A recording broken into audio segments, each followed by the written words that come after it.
If your rear spherical bushes are worn, they'll clunk and push grease out. Replace them and make them tight.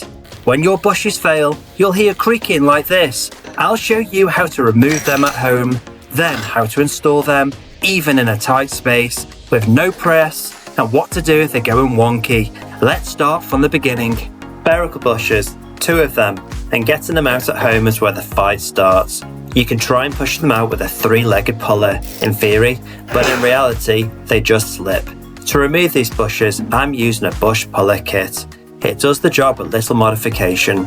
The bush is 36mm, so the nut pushing it out needs to be slightly smaller. Mine's 35, just right. It is, however, too big for the gap, so I've cut it down to fit. Just the right size to pass cleanly through the bore. Next, select the cup for the bush to pull into.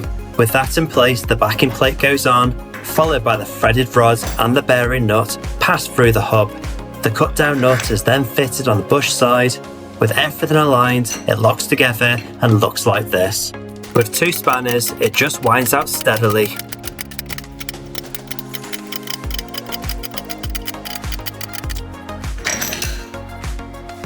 Pulling a spherical bush apart, you can see the wear. The plastic liner is what allows the inner metal sleeve to rotate, and here there's a clear lack of grease. That's why it was clunking instead of moving smoothly. With the second spherical bush out, the trailing arm rubber bush comes next. The catch cup goes on first, followed by the backing plate, then the threaded rod and bearing nut are passed through. From the press kit, I take 2 small pieces and stack them on the other side. The nut winds in, and with everything aligned, it looks like this. The reason I say 2 small press pieces is because this outer rubber bush is the last thing to move. If you try to press it to size, it can bind and overload the threaded rod. That's why people end up snapping them. To install the new bush, select a cup that presses only on the outer diameter, never the inner. To achieve the extra press this bush needs, I'm using washers, 3 cut down and stacked to fit. A smaller washer follows, giving the nut something to catch. That's the setup you see here. With a light coat of grease, I put the bush, cup, backing plate, threaded rods and nuts into position and began winding. The first attempt was way too tight. The bush immediately went wonky, so I stopped. I lightly sanded the edge of the bore with 400 grit, just to help the bush start square.